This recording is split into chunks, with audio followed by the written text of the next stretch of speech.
तुंड महाकाय सूर्यकोटि समप्रभा निर्विघ्नं कुरु मे देवा सर्वकार्येषु सर्वदा। ओम गण गणपते नमः। आइए आज की वीडियो में अखुरस संकष्टी चतुर्थी व्रत कथा का श्रवण करेंगे। हिंदू धर्म में चतुर्थी तिथि भगवान गणेश जी को समर्पित मानी जाती है। गणेश चतुर्थी व्रत प्रत्येक मास में कृष्ण पक्ष की चतुर्थी तिथि को किया जाता है। सभी 12 चतुर्थियों में माघ, श्रावण, भाद्रपद और मार्गशीर्ष माह में पड़ने वाली गणेश चतुर्थी का व्रत करना विशेष कल्याणकारी रहता है। गणेश जी का यह व्रत मनोकामना पूरी करने वाला व्रत माना गया है। आइए अब व्रत कथा का श्रवण करते हैं। एक समय की बात है, भगवान विष्णु का विवाह लक्ष्मी जी के साथ निश्चित हो गया। विवाह की तैयारी होने लगी। सभी देवताओं को निमंत्रण भेजे गए, परंतु गणेश जी को निमंत्रण नहीं दिया गया। कारण जो भी रहा हो, अब भगवान विष्णु की बारात जाने का समय आ गया। सभी देवता अपनी पत्नियों के साथ विवाह समारोह में आए। उन सब ने देखा कि गणेश जी कहीं दिखाई नहीं दे रहे हैं। तब वे आपस में चर्चा करने लगे कि क्या गणेश जी को न्योता नहीं गया है, यह स्वयं गणेश जी ही नहीं आए हैं। सभी को इस बात पर आश्चर्य होने लगा। तभी सबने विचार किया कि विष्णु भगवान से ही इसका कारण पूछा जाए। विष्णु भगवान से पूछने पर उन्होंने कहा कि हमने गणेश जी के पिता भोलेनाथ महादेव को न्योता भेजा है। यदि गणेश जी अपने पिता के साथ आना चाहते तो आ जाते। अलग से न्योता देने की कोई आवश्यकता भी नहीं थी। दूसरी बात यह है कि उनको 1.25 मन मूंग, 1.25 मन चावल, 1.25 मन घी और 1.25 मन लड्डू का भोजन दिन भर में चाहिए। यदि गणेश जी नहीं आएंगे तो कोई बात नहीं, दूसरे के घर जाकर इतना सारा खाना पीना भी अच्छा नहीं लगता है। इतनी वार्ता कर ही रहे थे कि किसी एक ने सुझाव दिया, यदि गणेश जी आ भी जाएं तो उनको द्वारपाल बनाकर बैठा देंगे कि आप घर की याद रखना। आप तो चूहे पर बैठकर धीरे धीरे चलोगे तो बारात से बहुत पीछे रह जाओगे। यह सुझाव भी सबको पसंद आ गया, तो विष्णु भगवान ने भी अपनी सहमति दे दी। होना क्या था, इतने में गणेश जी वहां आ पहुँचे और उन्हें समझा बुझाकर घर की रखवाली करने के लिए बैठा दिया गया। बारात चल दी। तब नारद जी ने देखा कि गणेश जी तो दरवाजे पर ही बैठे हुए हैं, तो वे गणेश जी के पास गए और रुकने का कारण पूछा। गणेश जी कहने लगे कि विष्णु भगवान ने मेरा बहुत अपमान किया है। नारद जी ने कहा कि आप अपनी मूषक सेना को आगे भेज दें तो वह रास्ता खोद देगी, जिससे उनके वाहन धरती में धंस जाएंगे। तब आपको सम्मानपूर्वक बुलाना ही पड़ेगा।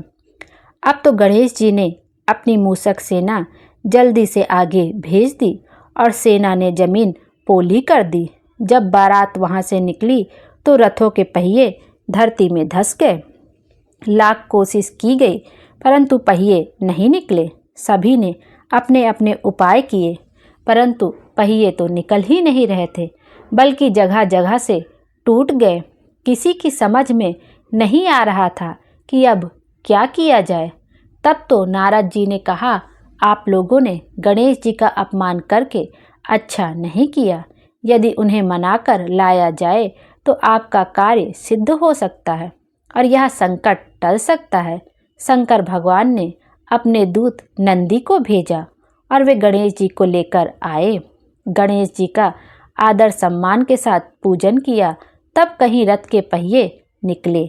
अब रथ के पहिए निकल तो गए, परंतु वे टूट फूट गए, तो उन्हें सुधारे कौन। पास के खेत में एक खाती काम कर रहा था, उसे बुलाया गया। खाती अपना कार्य करने के पहले श्री गणेशाय नमः कहकर गणेश जी की वंदना मन ही मन करने लगा। देखते ही देखते खाती ने सभी पहियों को ठीक कर दिया। तब खाती कहने लगा कि हे देवताओं, आपने सर्वप्रथम गणेश जी को नहीं मनाया होगा और ना ही उनका पूजन की होगी, इसलिए तो आपके साथ यह संकट आया है। हम तो मूर्ख अज्ञानी हैं, फिर भी पहले गणेश जी को पूजन करते हैं, उनका ध्यान करते हैं। आप लोग तो देवतागण हैं, फिर भी आप गणेश जी को कैसे भूल गए? अब आप लोग भगवान श्री गणेश जी की जय बोलकर जाए तो आपके सब काम बन जाएंगी और कोई संकट भी नहीं आएगा। ऐसा कहते हुए बारात वहाँ से चल दी और विष्णु भगवान का विवाह लक्ष्मी माता के साथ संपन्न हुआ और सभी साकुशल घर लौट आए। हे गणेश जी महाराज, आपने विष्णु जी का जैसे कारज सारियो ऐसा कारज सबको सिद्ध कर जो। बोलो गजानन भगवान की जय हो, गणेश जी की जय हो। आइए अब गणेश चतुर्थी की दूसरी व्रत कथा का श्रवण करते हैं। पौराणिक कथा के अनुसार एक बार भगवान विष्णु और माता पार्वती नर्मदा नदी के किनारे बैठे थे। वहाँ माता पार्वती ने भगवान शिव से समय व्यतीत करने के लिए चौपड़ खेलने को कहा। शिव जी चौपड़ खेलने के लिए तैयार हो गए, परंतु इस खेल में हार जीत का फैसला कौन करेगा, यह प्रश्न उनके समक्ष उठा तो भगवान शिव ने कुछ दिन के एकत्रित कर उसका एक पुतला बनाकर उसकी प्राण प्रतिष्ठा कर दी और पुतले से कहा, बेटा हम चौपड़ खेलना चाहते हैं, परंतु हमारी हार जीत का फैसला करने वाला कोई नहीं है, इसलिए तुम बताना कि हम दोनों में से कौन हारा और कौन जीता। उसके बाद भगवान शिव और माता पार्वती का चौपड़ का खेल शुरू हो गया। यह खेल 3 बार खेला गया और संयोग से तीनों बार माता पार्वती ही जीत गईं। खेल समाप्त होने के बाद बालक से हार जीत का फैसला करने के लिए कहा गया तो उस बालक ने महादेव को विजयी बताया। यह सुनकर माता पार्वती क्रोधित हो गईं और क्रोध में उन्होंने बालक को लंगड़ा होने, कीचड़ में पड़े रहने का श्राप दे दिया। बालक ने माता पार्वती से माफ़ी मांगी और कहा कि यह मुझसे अज्ञानतावश हुआ है, मैंने किसी देश भाव में ऐसा नहीं किया है। बालक द्वारा क्षमा मांगने पर माता ने कहा, यहाँ गणेश पूजन के लिए नाग कन्याएं आएंगी, उनके कहे अनुसार तुम गणेश जी का व्रत करो, ऐसा करने से तुम मुझे प्राप्त करोगे। यह कहकर माता पार्वती शिव जी के साथ कैलाश पर्वत पर चली गईं। 1 वर्ष के बाद उस स्थान पर नाग कन्याएं आईं। तब नाग कन्याओं से श्री गणेश जी के व्रत की विधि मालूम करने पर उस बालक ने 21 दिन लगातार गणेश जी का व्रत किया। उसकी श्रद्धा से गणेश जी प्रसन्न हुए। उन्होंने बालक को मनोवांछित फल मांगने के लिए कहा। उस पर उस बालक ने कहा, हे विनायक, मुझ में इतनी शक्ति दीजिए कि मैं अपने पैरों से चलकर अपने माता पिता के साथ कैलाश पर्वत पर पहुंच सकूं और वे यह सब देखकर प्रसन्न हों। तब बालक को वरदान देकर श्री गणेश अंतर्ध्यान हो गए। इसके बाद वह बालक कैलाश पर्वत पर पहुंच गया और कैलाश पर्वत पर पहुंचने की अपनी कथा उसने भगवान शिव जी को सुनाई। चौपड़ वाले दिन से माता पार्वती शिव जी से विमुख हो गई थी, अतः देवी जी के रुष्ट होने पर भगवान शिव ने भी बालक के बताए अनुसार 21 दिनों तक श्री गणेश का व्रत किया। इस व्रत के प्रभाव से माता पार्वती के मन से भगवान शिव के लिए जो नाराजगी थी वह समाप्त हो गई। तब यह व्रत विधि भगवान शंकर ने माता पार्वती को बताई। यह सुनकर माता पार्वती के मन में भी अपने पुत्र कार्तिकेय से मिलने की इच्छा जागृत हुई। तब माता पार्वती ने भी 21 दिन तक श्री गणेश जी का व्रत किया, पूजन किया तथा दूर्वा, फूल और लड्डुओं से गणेश जी का पूजन अर्चन किया। व्रत के 21वें दिन कार्तिकेय स्वयं माता पार्वती जी से मिलने आ पहुँचे। उस दिन से ही श्री गणेश चतुर्थी का यह व्रत समस्त मनोकामनाओं की पूर्ति करने वाला व्रत माना जाता है। इस व्रत को करने से मनुष्य के सारे कष्ट दूर होकर मनुष्य को समस्त सुख सुविधाएं प्राप्त होती हैं। बोलो गणेश जी महाराज की जय। इस तरह से गणेश जी की यह दूसरी व्रत कथा यहीं पर समाप्त होती है।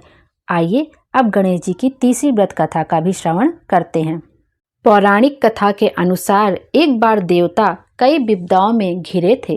तब वह मदद मांगने भगवान शिव जी के पास आए। उस समय शिव जी के साथ कार्तिकेय तथा गणेश जी भी बैठे थे।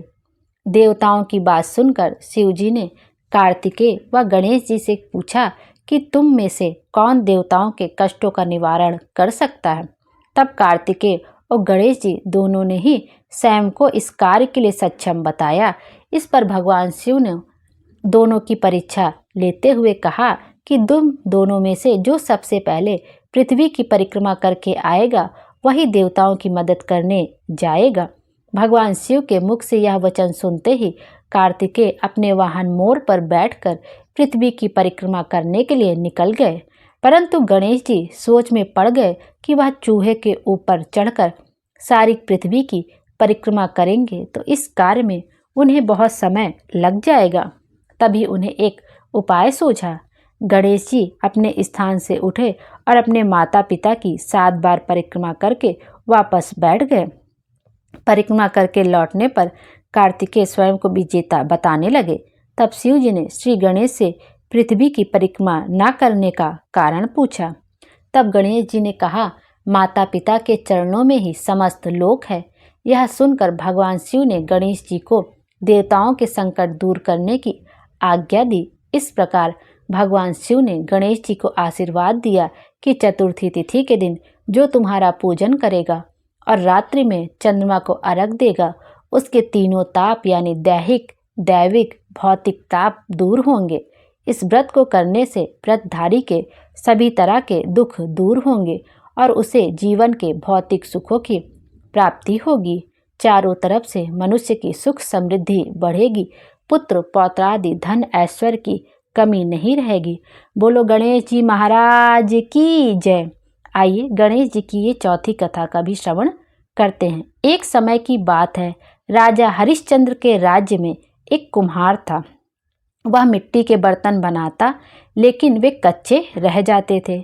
एक पुजारी की सलाह पर उसने इस समस्या को दूर करने के लिए एक छोटे बालक को मिट्टी के बर्तनों के साथ आवा में डाल दिया। उस दिन संकष्टी चतुर्थी का दिन था। उस बच्चे की माँ अपने बेटे के लिए परेशान थी। उसने गणेश जी से बेटे की कुशलता की प्रार्थना की। दूसरे दिन जब कुम्हार ने सुबह उठकर देखा तो आवा में उसके बर्तन तो पक गए थे लेकिन बच्चे का बाल बाका भी नहीं हुआ था। वह डर गया और राजा के दरबार में जाकर सारी घटना सही सही बताई। इसके बाद राजा ने उस बच्चे और उसकी माँ को बुलवाया तो माँ ने सभी तरह के विघ्न को दूर करने वाली संकष्टी चतुर्थी का वर्णन किया। इस घटना के बाद से महिलाएं संतान और परिवार के सौभाग्य के लिए संकट चौथ का व्रत करने लगी। बोलो गणेश महाराज की जय, चतुर्थी माता की जय। आइए अब गणेश जी की आरती का भी श्रवण कर लेते हैं। जय गणेश जय गणेश जय गणेश देवा, माता जाकी पार्वती पिता महादेवा। एक दंत दयावंत चार भुजाधारी, मस्तक सिंदूर सोहे मूस की सवारी। जय गणेश जय गणेश जय गणेश देवा, माता जाकी पार्वती पिता महादेवा। अंधन को आँख देत कोढ़िन को काया, बाझन को पुत्र देत निर्धन को माया। हार चढ़े फूल चढ़े और चढ़े मेवा, लड्डुअन का भोग लागे संत करें सेवा। जय गणेश जय गणेश जय गणेश देवा, माता जाकी पार्वती पिता महादेवा। दीनन की लाज रखो शंभु सुतवारी, कामना को पूरा करो जग बलिहारी। जय गणेश जय गणेश जय गणेश देवा, माता जाकी पार्वती पिता महादेवा। बोलो गणेश भगवान की जय। विघ्नहर्ता गणेश भगवान की जय।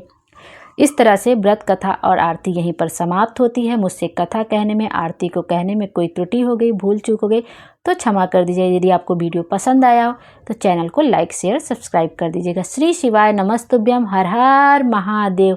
भोले बाबा हम सब की मनोकामना पूरी करें और हमारे जीवन को खुशियों से भर दें। Thank you.